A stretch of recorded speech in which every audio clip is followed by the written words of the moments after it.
Buenas tardes. Lo primero, antes de nada, os quiero contando qué nos ha enseñado la COVID-19 sobre el modelo de cuidado a personas mayores. Como sabéis, está dentro del catálogo de cursos de verano de la Universidad Pública de Navarra y lo dirige Begoña Elizán de San Miguel. Yo me llamo María Corisco, soy periodista y voy a moderar esta mesa en la que nos queremos plantear cómo es nuestro actual modelo de cuidados. Y lo hacemos con una pregunta clave y además muy sencilla. ¿Nosotros cuidamos como queremos o más bien cuidamos como podemos? Yo creo que cada uno de nosotros tiene una respuesta a esta pregunta, una respuesta basada en nuestra propia experiencia personal, porque todos nos hemos visto ahí. Pero hay que ir más allá, hay que identificar las causas que nos han llevado a estar como estamos, hay que proponer estrategias de cambio. Y para ello, pues contamos con tres expertos, os los presento. Tenemos a Raquel Martínez Buján, que es de la Universidad da Coruña, que nos va a hablar del actual modelo de organización social de cuidados, de su precariedad y de sus riesgos. Tenemos también a Joseba Zalacaín, del Centro de Documentación y Estudios, que nos va a exponer algunas propuestas para la mejora del sistema de atención a la dependencia. Y, por último, Celia Fernández Carro, de la UNED, nos va a hablar de la situación actual del cuidado informal a personas en edades avanzadas. Bueno, como ha pasado en la mesa anterior, no sé si todos habéis estado ahí, si tenéis alguna pregunta la podéis formular por escrito a través del chat y al final de las intervenciones vamos a dedicar un tiempo para formularles esas preguntas que hayáis enviado. También un pequeño recordatorio, como estamos haciendo todo esto de esta manera en remoto, os agradecería que tuvierais los micros silenciados porque la intervención, o sea, cualquier tos, que entra un niño, ya sabemos cómo es todo esto, pues nos puede distraer. Y nada, sin más, vamos a pasar ahora mismo a darle la palabra pues a Raquel Martínez Buján, que como os decía es de la Universidad da Coruña. Buenas tardes, Raquel, bienvenida.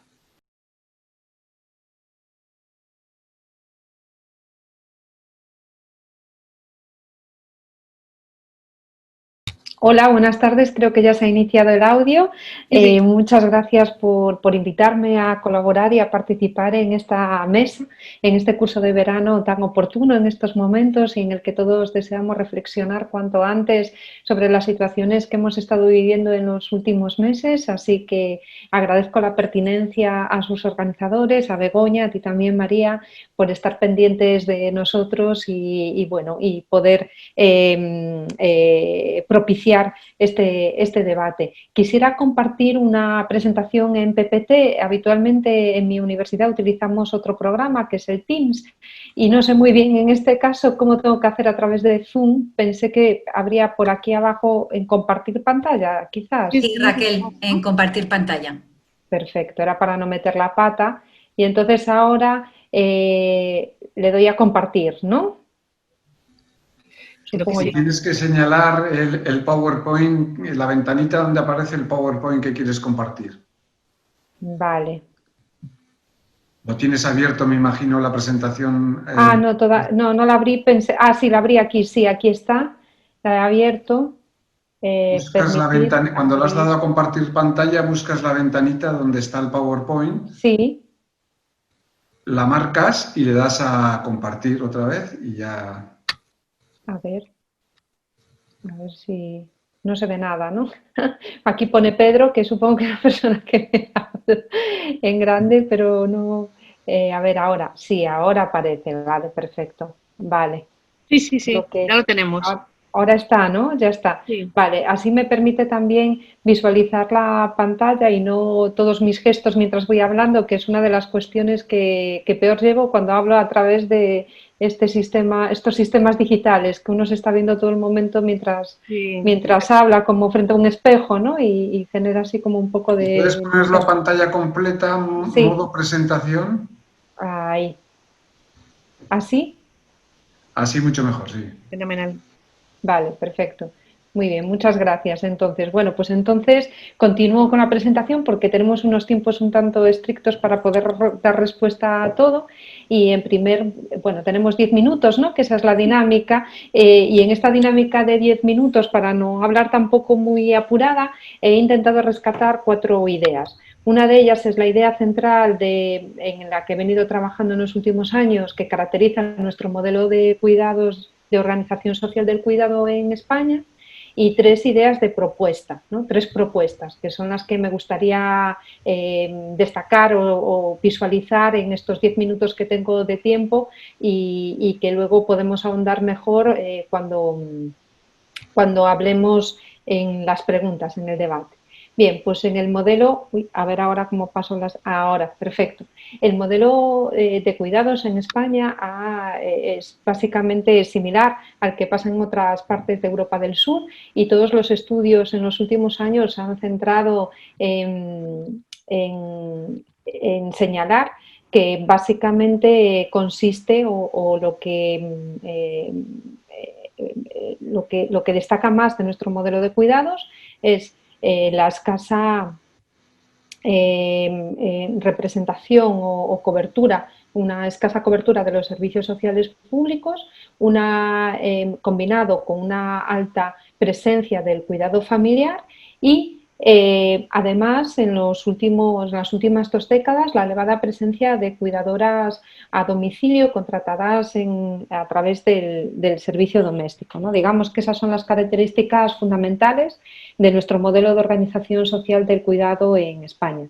Cuando hablamos de la organización social del cuidado es un concepto que lo que nos está diciendo en sí es cómo se distribuyen los cuidados entre las diferentes esferas que pueden ocuparse de esta tarea, cómo se distribuyen entre el Estado, entre el mercado y entre la familia y entre la comunidad. Bueno, pues España se caracteriza porque en los últimos años ha habido un creciente incremento de la mercantilización de los cuidados que se estaban llevando a cabo a domicilio mediante la contratación de empleadas de hogar. En esta tabla que vemos a continuación se ofrecen algunos datos al respecto de los últimos años o de la última década, en donde podemos ver que a pesar de la crisis económica que hemos experimentado, realmente en el año 2008, de la gran crisis económica, realmente el número de personas contratadas en los hogares para cuidar mayores y niños ha sido bastante elevado, sobre todo en la actividad que se llama habitualmente servicio doméstico y que se conoce como personal doméstico a domicilio. Si bien los datos no nos permiten diferenciar entre qué personas están únicamente limpiando y qué personas están cuidando de las que trabajan en el servicio doméstico, lo cierto es que sabemos que en los últimos años ha llegado un número muy relevante de población migrante, sobre todo de países de emisión de mano de obra femenina hacia España, como es la parte andina de América Latina, y que han estado trabajando en este mercado laboral como un yacimiento de empleo o como un nicho laboral más bien que se ha creado en el país en las últimas décadas. ¿Esto qué significa? Bueno, pues esto ha caracterizado un sector de cuidados mercantilizado que convive con los cuidados que se realizan a domicilio y que convive también con la representación de los servicios sociales públicos. Pero se ha hecho a través de un régimen laboral que no tiene unas medidas y unas condiciones laborales equiparables al resto de los trabajadores de la seguridad social, sino que tiene unas condiciones especiales, como por ejemplo las empleadas domésticas pues no tienen derecho al subsidio por desempleo en caso de que el mayor al que cuidan fallezca o pierdan su empleo. Esto ha sido realmente relevante en este contexto de la COVID, en donde muchas mujeres que estaban trabajando cuidando mayores o niños, pues han perdido su empleo de repente cuando se instauró el estado de alarma en marzo. Con lo cual nos da una serie de características sobre la precariedad y los riesgos de este modelo de cuidados que afecta tanto a las personas a las que se cuidan como a los propios trabajadores que están trabajando, ¿no? Y que realizan esta actividad. Por lo tanto, yo me quedaría con esta idea de cómo se ha ido modelando una organización social del cuidado en España muy centrada en el ámbito doméstico y muy centrada en la externalización de las tareas. Y esto convive con otros países en donde realmente es verdad que en toda Europa del Sur lo que se ha producido es un número de un porcentaje muy elevado de la mercantilización en los hogares de estas tareas en manos del servicio doméstico, pero convive con otras políticas europeas de bienestar en donde esta situación no ha tenido lugar. Como puede ser, en este gráfico podemos ver en la línea roja representa la población de origen extranjero empleada en hogares que contratan servicio doméstico, perdón, esa es la barra verde, y la barra roja es la categoría de personas extranjeras empleadas en salud y servicios sociales. Vemos que hay países en los que se ha priorizado la contratación y la expansión de servicios sociales que se dediquen al ámbito de la salud y los servicios sociales, mientras que en otros países, como es el nuestro, se ha promovido más en la categoría de hogares que emplean personal doméstico. Por lo tanto, la primera propuesta que tenemos que revisar es si es necesario vincular las políticas públicas de cuidados de larga duración con las políticas migratorias y de empleo, puesto que ambas parece que van a estar relacionadas en los próximos años. La segunda propuesta hace referencia a que también debemos revisar la regulación laboral del servicio doméstico y equiparar a las trabajadoras cuidadoras con las condiciones en el régimen general. Como os pongo aquí en este pequeño cuadrito, las cuidadoras en hogares privados no reciben un salario acorde a los niveles de profesionalización y especialización que requiere su actividad y, por lo tanto, tampoco se ajusta a los niveles de dependencia de la población a la que atienden. No se especifican estas condiciones en el régimen del servicio doméstico. Como vemos, el porcentaje de personas, el porcentaje de personas de hogares que contratan personas para los cuidados se acerca ya al 10%. Estos son datos del año 2014 de una encuesta realizada por el CIS, ¿no? Siempre con la precaución de lo que suponen todos estos datos, pero que nos permiten estimar. Y la última idea, la última propuesta que podemos realizar es que debemos democratizar los cuidados para que se conviertan en una responsabilidad social y no se conviertan en un eje individual, que como hemos visto en contextos de crisis es bastante habitual que esto empiece a visualizarse como una cuestión que debe de solucionarse de manera privada por las familias sin que tengan una respuesta política pública coherente con respecto a las necesidades que existen en los hogares. Y eso va a ser así en el futuro en mayor medida por los cambios demográficos que se van a producir con un mayor nivel de envejecimiento y también porque gastar menos en protección social va a suponer atribuir más responsabilidad a la familia y dejar en manos del mercado la externalización con la generación de una serie de desigualdades sociales que eso produce, tanto en función de la clase social, del género y de la etnia. Supone también sacar a la luz de la economía sumergida el sector de cuidados, superar su sesgo de género y garantizar la calidad de los servicios prestados, potenciar la democratización de los cuidados, su socialización, entendiendo estos como un elemento vinculado a la sostenibilidad de la vida que forma parte de nuestra trayectoria vital y de nuestra interdependencia, porque todos necesitamos cuidados a lo largo de la vida. Y por último, revisar también las políticas de libre elección sobre cómo ser cuidados por las consecuencias que pueden tener en las condiciones de empleo y también sobre las trayectorias vitales femeninas de las trabajadoras. Y no sé si me he pasado de los 10 minutos que tenía preparados. ¿Cuánto quedan, María, para poder...? No has cuadrado, Raquel. Vale. Oye, yo te quería... ¿quieres terminar de desarrollar la última idea? O... La última idea es que a partir de este modelo del eje central, de ver como dimensión central la externalización de los cuidados en el ámbito del servicio doméstico, podemos articular una serie de propuestas y dimensiones que nos permitan recuperar una idea de los cuidados mucho más democrática y menos centrada en las familias nucleares. Oye, Raquel, desde tu perspectiva, desde lo que has estado viendo, ¿qué contradicciones ha visualizado la crisis COVID-19 en el modelo de cuidados en España? Bueno, pues la COVID-19 ha visualizado algunas contradicciones que se han ido apuntando a lo largo de la tarde también, alguna de ellas. La primera contradicción es que estamos es que se ha visualizado un sector de cuidados informal que ha salido a la luz y que ha visto cómo ha quedado en manos de las personas que tienen una mayor precariedad laboral y un mayor riesgo de vulnerabilidad social, ha quedado el sustento de todos los cuidados que se estaban produciendo durante la pandemia, tanto, sobre todo en los hogares, no tanto en el aspecto sanitario, ¿no? Porque estaba más el lado más profesionalizado, formal, ¿no? Que están los médicos, enfermeras, etcétera. Pero sí en los hogares se ha visualizado esa contradicción entre que quienes sustentan los cuidados en los hogares son las personas que están más precarias en su situación social. Y eso es una de las cuestiones que deberían de revisarse o de reflexionar con esta cuestión, ¿no? Ya han sido varias las organizaciones sindicales que están denunciando estas situaciones de precariedad con las que han tenido que trabajar todas estas cuidadoras no profesionales. No tenían en muchos casos los servicios de prevención individual que eran necesarios pues incorporar para no contagiarse.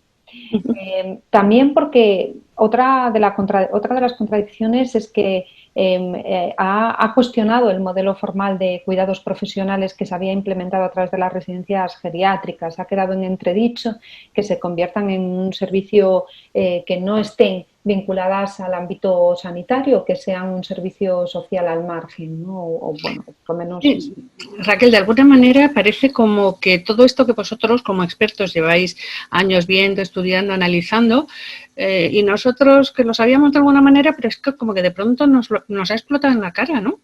O sea, es como que de pronto lo hemos visto todo, pues lo que hablas de las residencias, lo que hablas de los cuidados, todas las cosas y decimos, madre mía, ¿dónde estamos, no? Es como que ha sacado a la luz todo aquello que llevábamos viendo y que estaba soterrado y que no nos permitía además avanzar, que generaba muchas tensiones en los hogares entre... Sí, porque era como algo que no, o sea, como una mole inamovible, o sea, como que cualquiera era capaz de mover ese mastodonte, ¿no? Y de pronto dices, pues ahí lo tienes.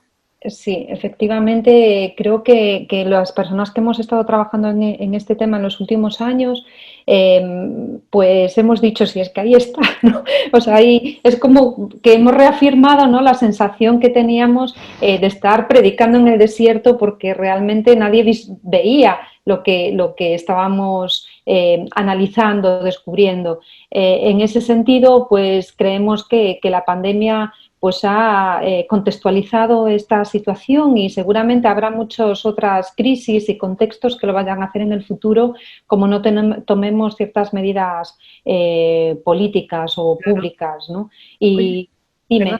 Perdona. Sí, perdona. No, que ha visualizado de políticas, una reforma de la ley de dependencia, ¿por dónde se coge eso? Sí, bueno, pues son cosas en las que estamos reflexionando también ahora mismo, si es necesario realizar una reforma de la ley de dependencia, precisamente porque tampoco incorpora a las cuidadoras no profesionales como un servicio que se está ofreciendo una asistencia personal en los hogares y queda más del lado informal a través de la negociación con las familias y como una solución privada que como un servicio social. El servicio doméstico se está convirtiendo ya en un servicio social contratado por parte de las familias.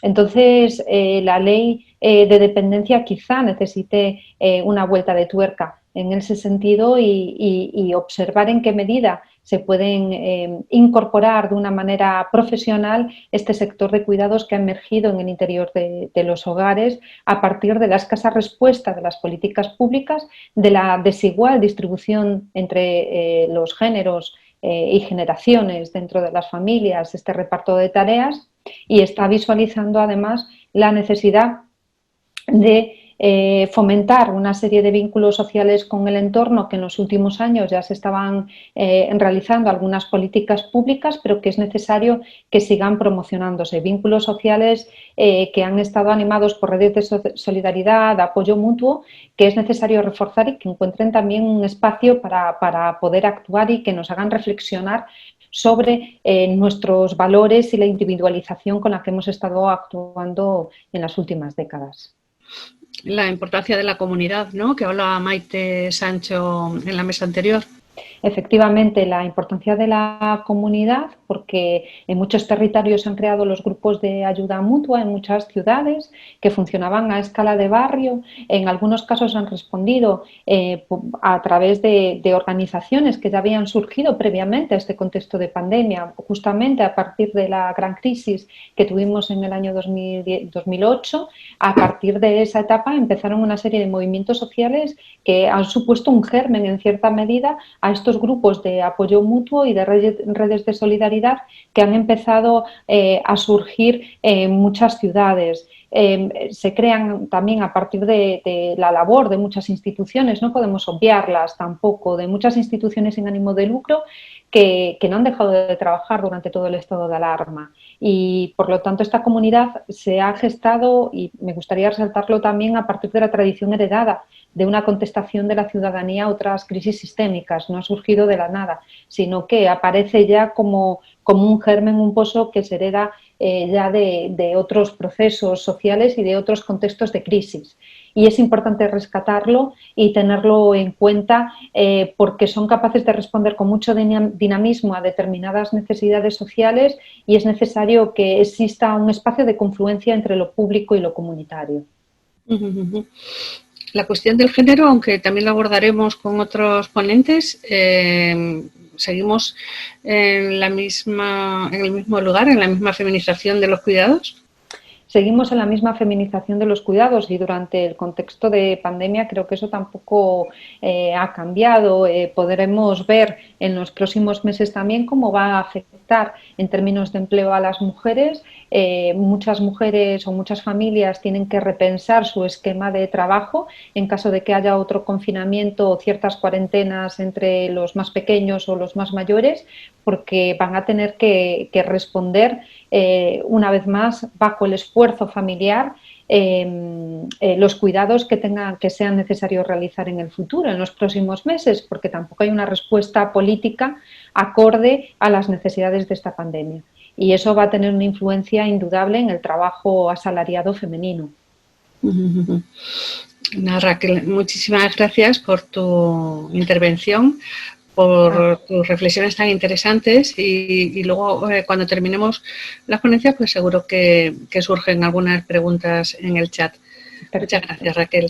A vosotras. Y pasamos ahora a otro ponente que, como os decía, es Josepa Zalacain, que es del Centro de Documentación y Estudios, y él, con él vamos a hablar de una serie de propuestas para la mejora del sistema de atención a la dependencia. Todo tuyo, Joseba.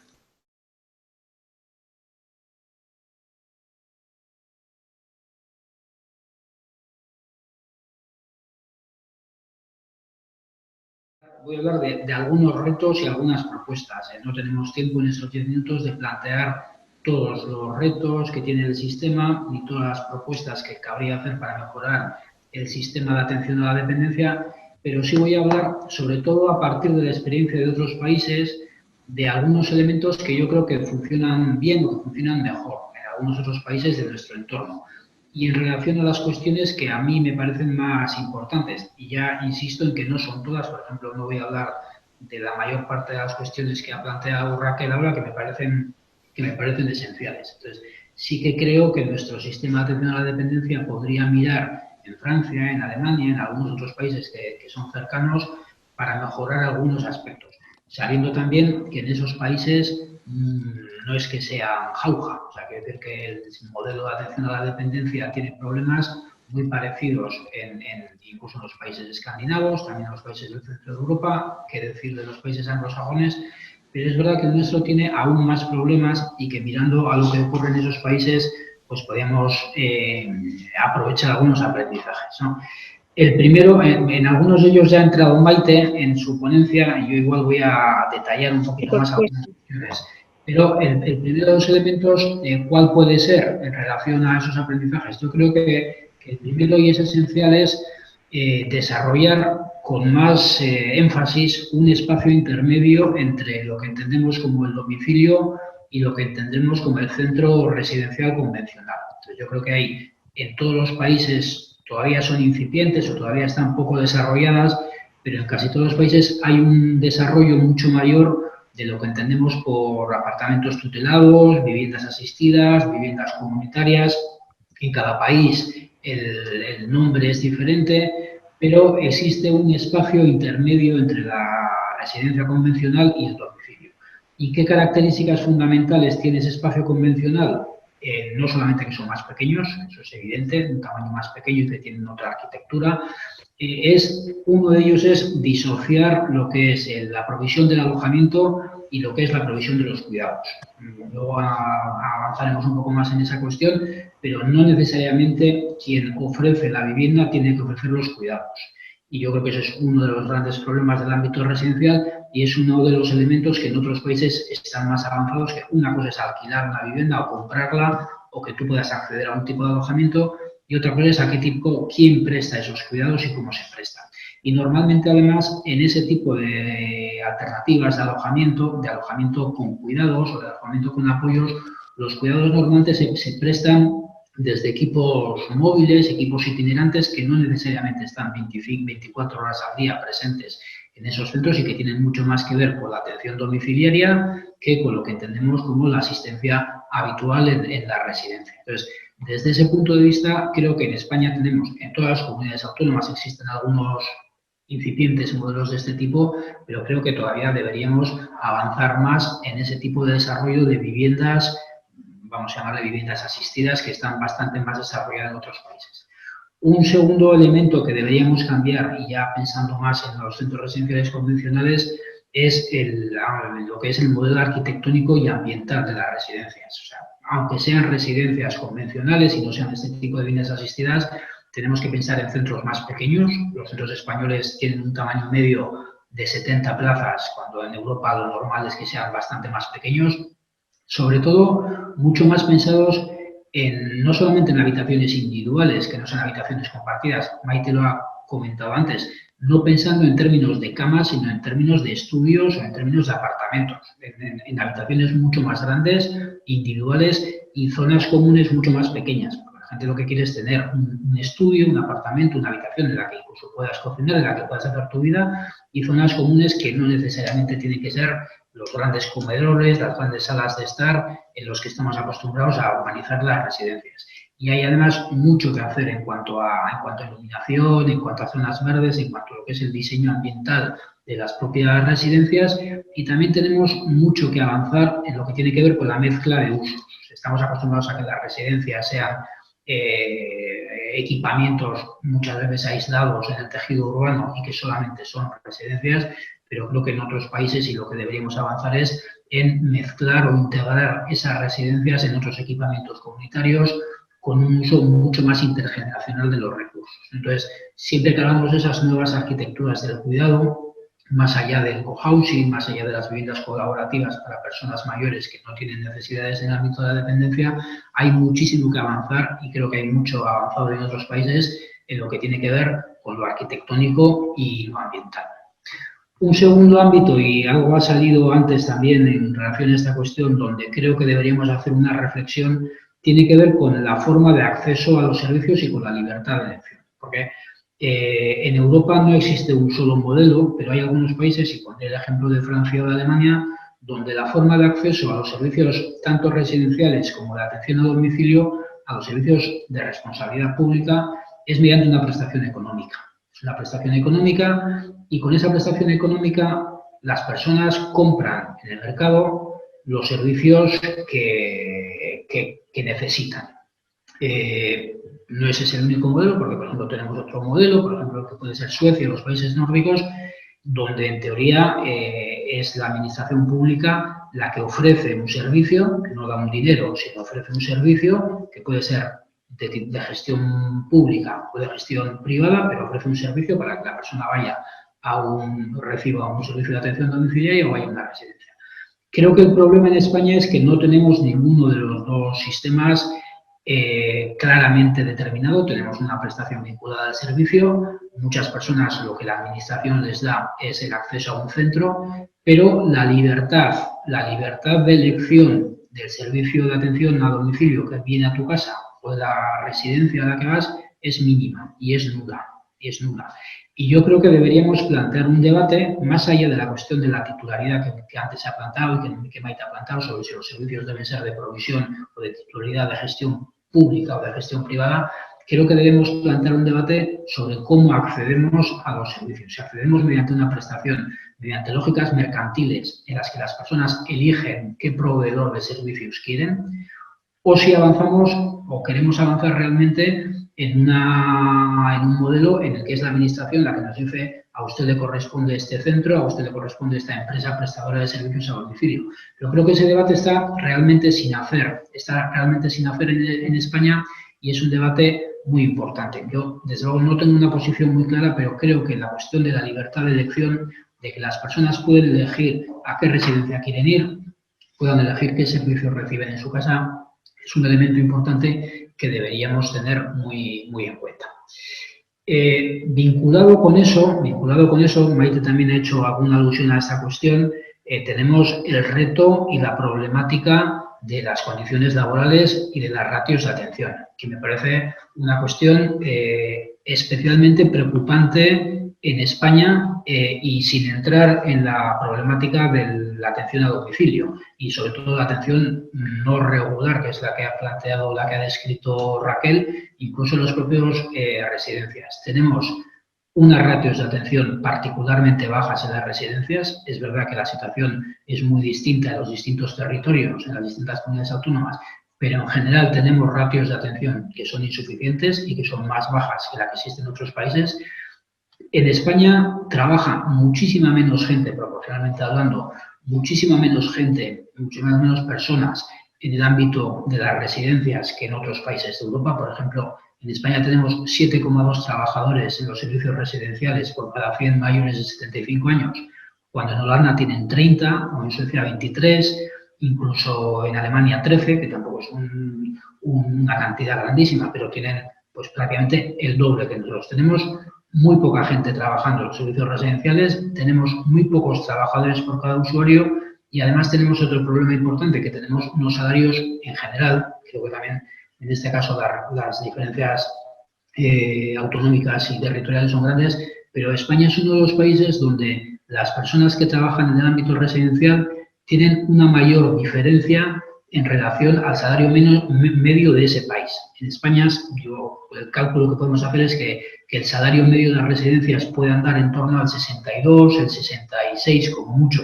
del salario medio, cuando en los demás países de Europa, aunque el salario medio en las residencias es más bajo que en el conjunto de la economía, esa diferencia es mucho más pequeña. Entonces, no sé demasiado bien qué propuestas podemos hacer en el ámbito de las condiciones laborales y de las ratios de atención, en el ámbito también de la cualificación y de la formación de las personas que trabajan, pero es evidente que tanto en el ámbito residencial como en el ámbito domiciliario, la cuestión de las condiciones laborales y la cuestión de las ratios de atención es una cuestión muy importante. Y creo que todo esto nos lleva a dos elementos, y ya voy terminando, que a mi juicio son los fundamentales, o dos de los elementos fundamentales. El primero de ellos es la financiación de los servicios de atención a la dependencia.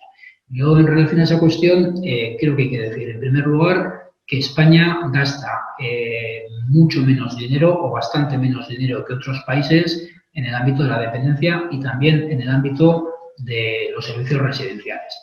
¿Por qué gasta menos dinero? En parte porque el coste plaza es más bajo. Las residencias, por término medio, cuestan menos, proporcionalmente, teniendo en cuenta los costes, los diferentes niveles de precios, cuestan menos en España que en otros países de Europa. ¿Por qué? Porque se paga menos a los profesionales. Creo que una cosa viene de la otra. Se paga menos a los profesionales, y hay que reconocer también que se paga menos a las entidades prestadoras de los servicios. Y luego yo creo que en ese sentido, hay un trilema, o tenemos que decidir, o cada decisor político, cada comunidad autónoma debería decidir qué es, aunque quiera gastar más, dónde vamos a gastar más. Si vamos a gastar más en mejorar los salarios de las personas que están trabajando, si vamos a gastar más en incrementar las ratios de atención, o si vamos a gastar más en incrementar la oferta de plazas, o si vamos a gastar en las tres cosas. Pero si vamos a gastar en las tres cosas, tenemos que tener clarísimo que el coste va a ser muy alto y que tendremos que plantear algunos otros elementos en relación a la financiación. Pero es verdad que de momento gastamos poco porque atendemos a pocas personas, porque pagamos bajos sueldos y porque el coste plaza que tenemos es bajo.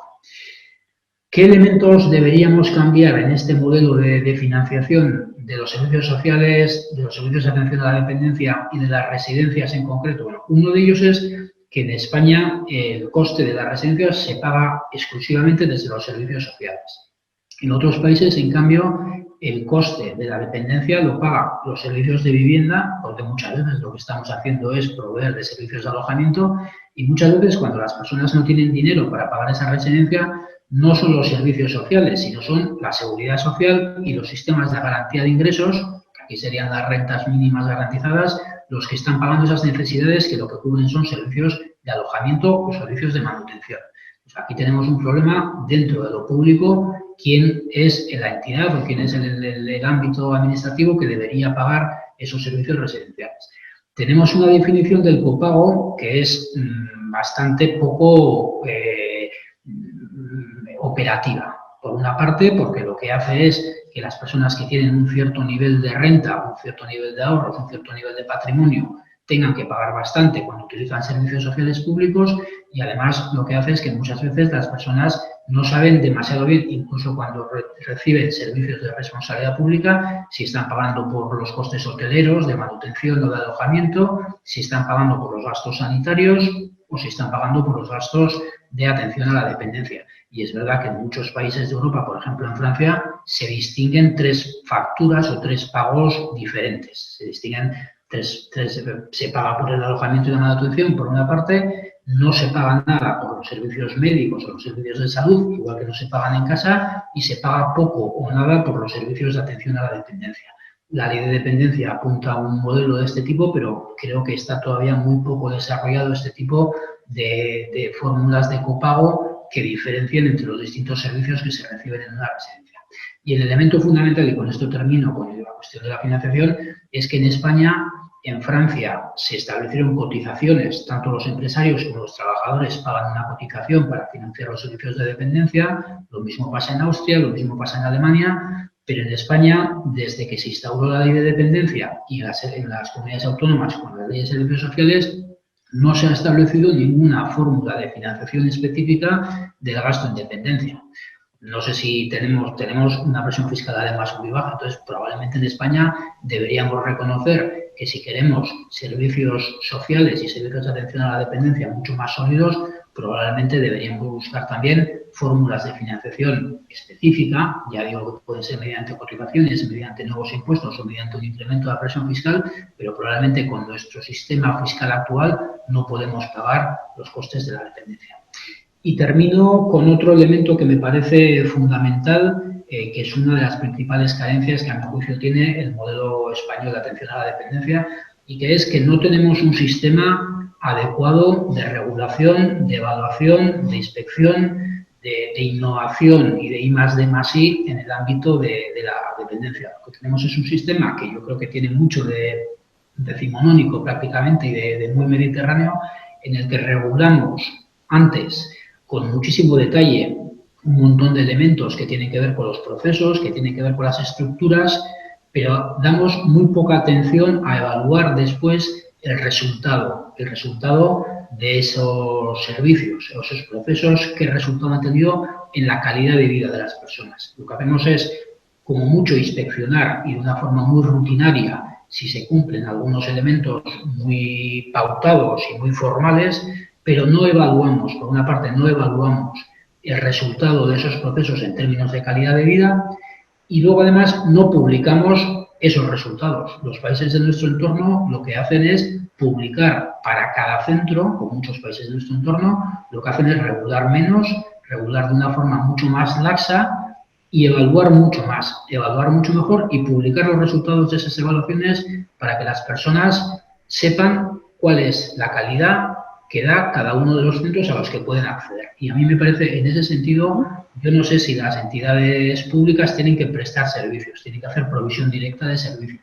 Lo que sí tienen que hacer, en cualquier caso, es tener un papel muchísimo más fuerte, muchísimo más sólido que el que tienen en la actualidad, en lo que tiene que ver con establecer un marco de regulación, de inspección, de evaluación de los servicios. Y yo creo, y termino con esto, que eso también tiene mucho que ver con la carencia de una serie de centros o de plataformas o de, nosotros les hemos llamado centros tractores, que existen en otros países de nuestro entorno, que tienen mucho que ver con la capacidad de hemos intentado apañar algo, ya veremos si solucionado.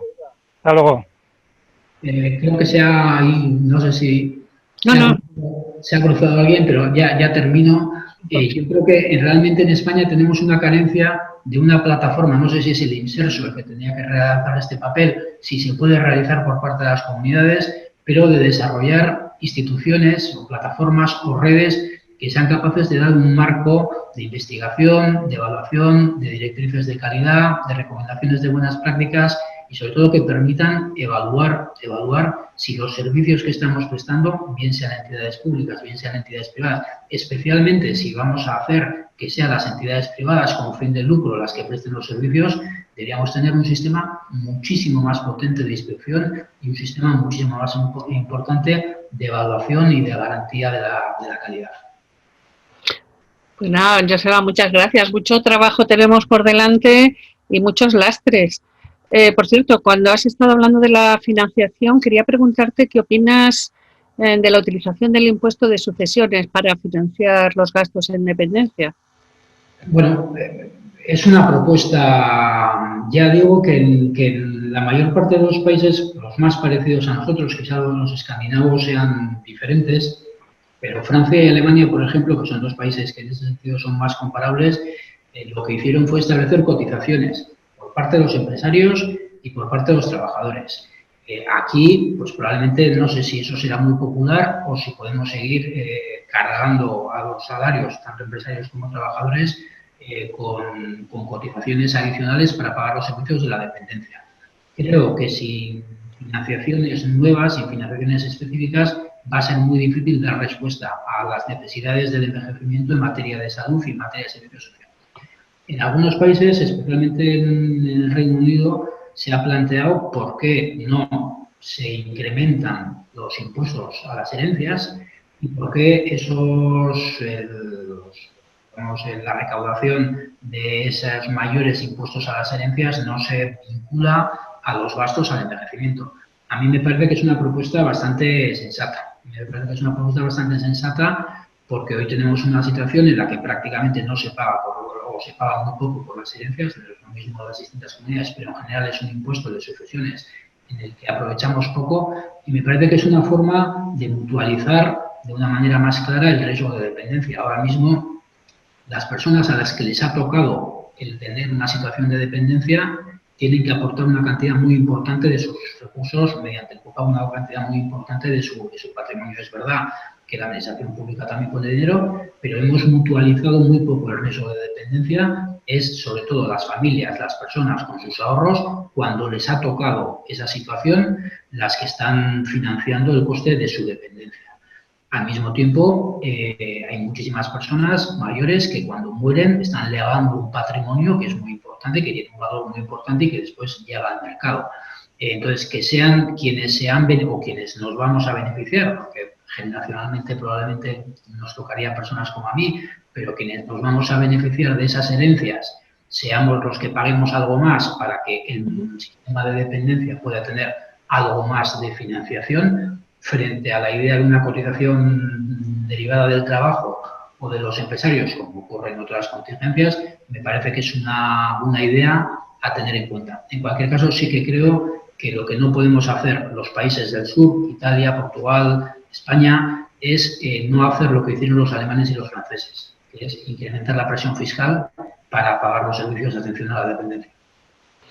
Muy bien, Joseba, muchísimas gracias por tu intervención.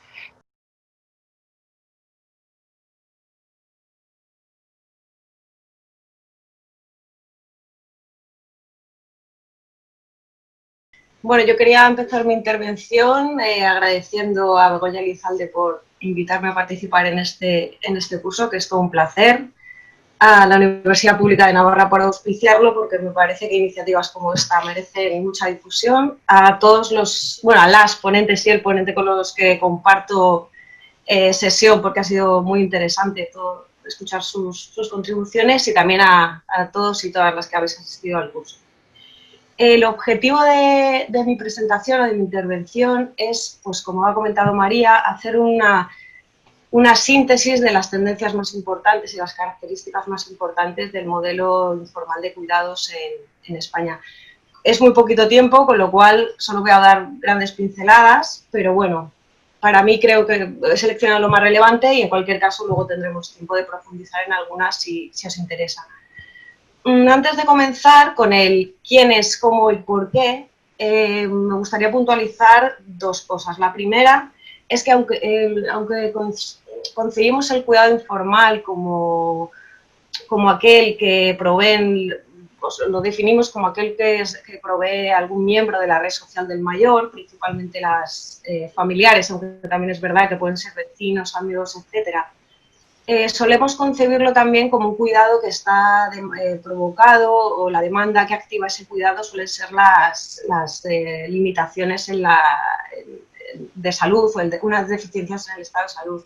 Sin embargo, como han comentado antes en varias intervenciones, el cuidado y el tipo de cuidado que se da, las fronteras entre tipos de cuidados son muy borrosas. Es decir, no podemos diferenciar realmente entre qué es un cuidado práctico, qué es un cuidado emocional, incluso qué es un cuidado más de tipo económico, financiero. Entonces, el cuidado informal, como cualquier tipo de cuidado, pero en este caso hablamos de cuidado informal, tenemos que concebirlo como una experiencia muy compleja, en la que intervienen multitud de dinámicas y también en la que los mayores no solo juegan un rol de receptor. Es decir, normalmente cuando hablamos de cuidado informal de mayores hablamos de cuidado a la dependencia, pero tenemos que tener claro que los mayores juegan un rol de proveedor también, tanto como el de receptor, y que esos roles se pueden solapar o alternar a lo largo de la vejez. Y esto de alguna manera viene a cuestionar la imagen que tenemos de las personas mayores. Y me parece que, aunque no estamos hablando de eso, es un foro interesante para plantear eso. Y creo que en anteriores intervenciones también se ha planteado de cómo el cuidado a mayores a veces tiene una imagen muy sesgada y muy estigmatizada del papel que juegan los mayores en estas redes. Bueno, sin enrollarme mucho más porque no hay mucho más tiempo, tenemos que tener claro que el cuidado informal es el pilar básico y el mayor pilar del sistema de cuidados que tenemos en España actualmente. Entre un 80 y un 85% de la población mayor con necesidad de cuidados está recibiendo cuidado de este tipo, solo o en combinación con cuidados formales, pero entre un 80 y 85% está recibiendo este tipo de cuidados. Creo que, de hecho, en uno de los gráficos que ha enseñado Raquel en su anterior intervención tenía un porcentaje similar. Estudios que han intentado cuantificar el valor económico de este cuidado informal, que es hasta cierto punto invisible, sitúan entre 25.000 y 40.000 millones de euros el valor económico de esa actividad que se hace de manera gratuita, de alguna manera, ¿no? Por los estudios de Oliva y colegas, o también de María Ángeles Durán, apuntan a eso. Y eso supondría entre un 2 y un 3,5% del PIB nacional, con lo cual podemos hacernos cargo de la magnitud del aporte que hacen las familias al cuidado de las personas mayores. Lo que respecta a quienes cuidan, y siguiendo un poco el esquema que marca mi título, en cuanto a las continuidades, tenemos que tener claro, y yo creo que ha quedado clarísimo a lo largo de todas las intervenciones de hoy, que es una actividad absolutamente feminizada en la que las mujeres son las protagonistas, son quienes cuidan, y de hecho 3 de cada 4 cuidadoras informales son mujeres. Hasta ahora el perfil arquetípico de cuidadora pues eran mujeres entre 50 y 60 años, con una relación de parentesco con la persona que cuidaban, sin empleo remunerado, con estudios primarios o sin estudios, casada y con hijos. Y esas eran sus características principales. ¿Qué sucede? ¿Qué cambios hay en este sentido? También se ha venido observando en las últimas décadas que la edad media de los cuidadores está aumentando. ¿Qué significa esto? que cada vez hay más personas de edad avanzada que también cuidan, por encima de los 65 años. Yo no soy muy partidaria de las barreras etarias para definir quién es mayor y quién no, pero a veces son necesarias. Y eso quiere decir, exacto, que muchas personas de 65 años también están cuidando. De hecho, en España los estudios indican que alrededor de un 30% de todos los cuidadores informales tienen más de 65 años. ¿Qué otro perfil de cuidador emergente ha traído este aumento de la edad media de los cuidadores? La participación masculina en el cuidado a la dependencia. Es decir, los hombres generalmente tienen porcentajes mucho más bajos en la participación del cuidado informal, pero si desgranamos por edades, desagregamos por edades su participación, vemos que a partir de los 65 y 70 años sus porcentajes igualan, incluso superan al de las mujeres. Es un cuidado muy particular, es un patrón muy concreto que se da entre cónyuges en el seno del hogar, es decir, porque la estructura de discapacidad indica que son las mujeres las que tienen mayores probabilidades de sufrir discapacidad, y entonces la persona más cercana, que es la persona con la que residen, que es su cónyuge o pareja, es quien asume esos cuidados. Y aunque en el global de cuidadores informales aún son tendencias muy incipientes, sí que es importante tenerlas en cuenta. Por un lado, el aumento de población mayor que cuida, porque seguramente también es población que tiene sus propias limitaciones, con lo cual las consecuencias derivadas del cuidado pueden ser más, agravar sus condiciones. Y por otro lado, esa participación masculina, que quizás sea la excepción que confirma la regla. De toda la participación, que como os comentaba, pues es está absolutamente feminizada y que obliga de alguna manera a acercarnos al cuidado informal siempre en clave de género. Aunque os comentaba que el cuidado tiene esas fronteras borrosas entre tipos de cuidado, es cierto que el cuidado que demandan las personas mayores suele estar provocado pues, por algún tipo de limitación o necesidad derivada de su estado de salud. La actividad para la que más frecuentemente se ofrece ayuda es pues, para temas de cuidado personal. Es decir, tanto lo que denominamos actividades básicas de la vida diaria, que serían cuestiones más de pues, aseo personal, higiene, ayudar a comer, alimentación, etcétera, o actividades instrumentales de la vida diaria que incluirían también movilidad, ayuda a la hora de tomar medicamentos, compra, etcétera. Sin embargo, los estudios indican que alrededor de un 50%, cuando la discapacidad no es muy grave, alrededor de un 50% del tiempo del cuidador se dedica a este tipo de tareas, pero cuando la discapacidad se agrava muchísimo, casi el 84% del tiempo se dedican a este tipo de tareas.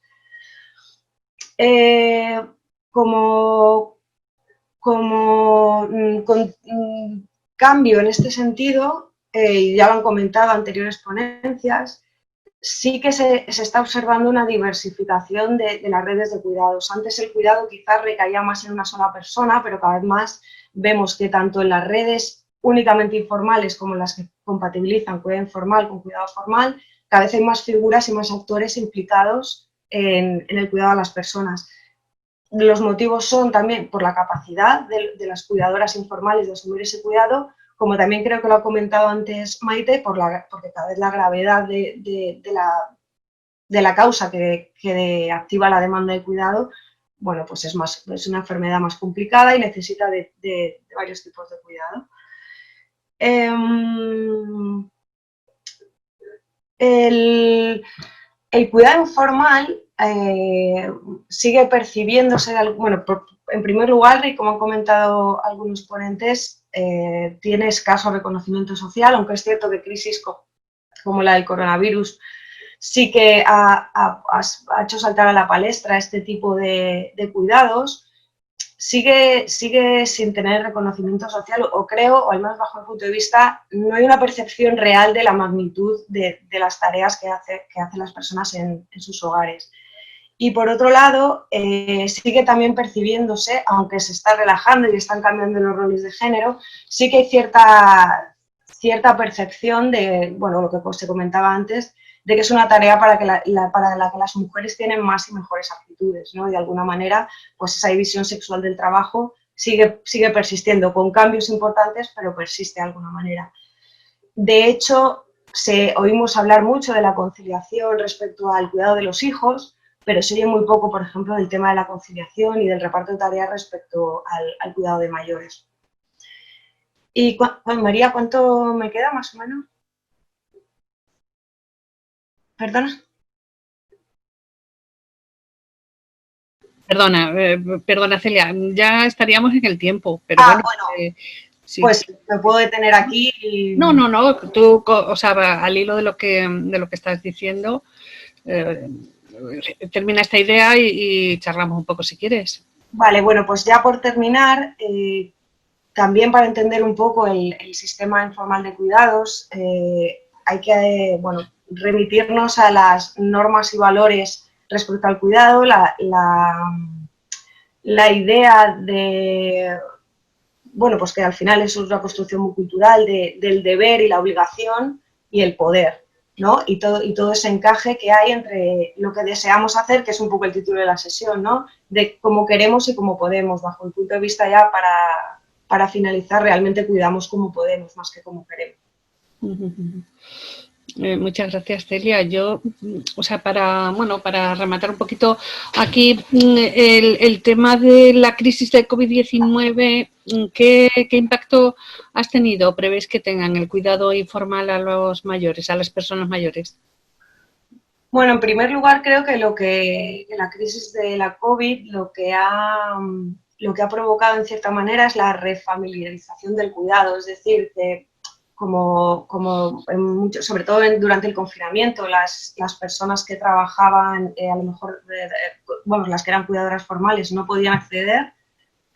Yo me estoy refiriendo siempre a un cuidado no en residencia, sino el cuidado que se da en las casas de las propias personas. El no poder acceder a ese tipo de cuidadoras, y hablo de cuidadoras porque normalmente son cuidadoras, ha hecho que haya una refamiliarización, en el sentido de que sean las propias familias las que de alguna manera tengan que gestionar ese cuidado sin ayuda de nadie más. Por otro lado, también se ha intensificado las tareas domésticas relacionadas con el cuidado, lo cual de alguna manera también ha agravado las diferencias de género en el reparto de tareas, porque antes no lo he mencionado, pero las tareas que realizan hombres y mujeres respecto al cuidado informal son muy similares en duración, pero muy diferentes en el tipo de tarea. Entonces, las mujeres suelen asumir tareas mucho más exigentes. ¿Tienes algún ejemplo, Celia? Sí, pues por ejemplo, las mujeres suelen asumir tareas de aseo personal. Más de ese tipo, aseo personal, alimentación, con alimentación me refiero a ayudar a comer, y los hombres suelen asumir tareas más instrumentales, de alguna manera, hacer la compra, algún tipo de tarea doméstica, también más de movilidad fuera del hogar, etc. Entonces, eso lógicamente, con la crisis del COVID, pues se acentúa y también se visibiliza más. Estabas hablando del tema de los hombres, de que esta familiarización, pero también, como comentabas antes, que parece que hay un aumento del cuidado provisto por hombres, pero creo haberte entendido que en realidad no supone mucho un avance hacia la equidad de género, sino que las desigualdades parece que todavía no están en camino de irse, ¿no? Bueno, en los trabajos, en las investigaciones que yo he participado, que aún son muy, muy incipientes, lo que estamos viendo es que es cierto que a nivel cuantitativo sí que existe esa mayor participación y eso es un avance, sin duda, pero también estamos viendo lo que te comentaba, que el reparto de tareas no es igual y que una cosa muy, muy importante es que cuando el cuidador principal es hombre, suele compatibilizarlo con cuidado formal.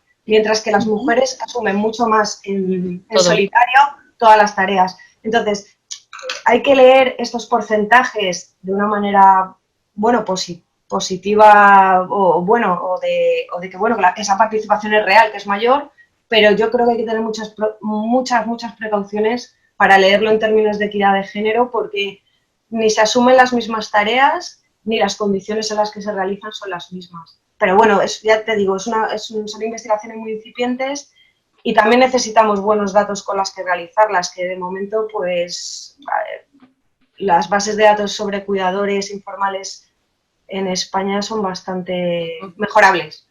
Claro, y supongo que sigue estando completamente difusa e inexistente la línea entre lo que es el cuidado doméstico y entre el servicio doméstico y el cuidado a la atención a la persona mayor, ¿no? Cuando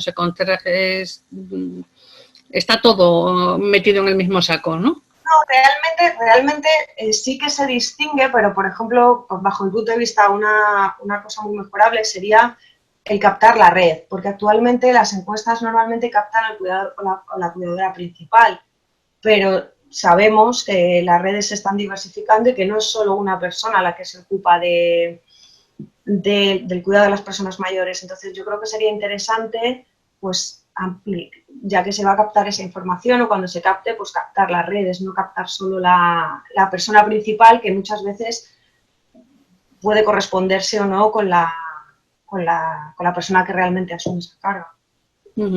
Y mirando para el futuro, ¿qué retos, qué desafíos tenemos por delante para los cuidados informales, la atención a pues personas? El principal y del que todos y todas hemos oído hablar es el balance demográfico, digamos, entre la población que esperamos que demande cuidados y la población que puede darlos. Ese es uno de los principales retos, porque sabemos que la longevidad va a hacer que vivamos cada vez más. Entonces, pues cada vez la población con necesidad de cuidados va a ser mayor. Es cierto que no sabemos bien en qué grado, porque, bueno, la evolución de la estructura de discapacidad no está clara hacia qué lado va a evolucionar, si van a subir las discapacidad moderada o la severa, etcétera, pero bueno, parece que es de prever que va a haber más población con necesidad de cuidados y a la vez está descendiendo la población con capacidad de darlos, por un lado por cuestiones puramente demográficas, porque las generaciones de baby boom van a llegar a esas edades avanzadas y la base de la pirámide es más estrecha, pero también por otra serie de cuestiones más sociales, pues como lo que hemos hablado de la incorporación de la mujer al mundo laboral, como el cambio en las normas sociales respecto a cuidar y a la obligación o la sensación de obligación de cuidar.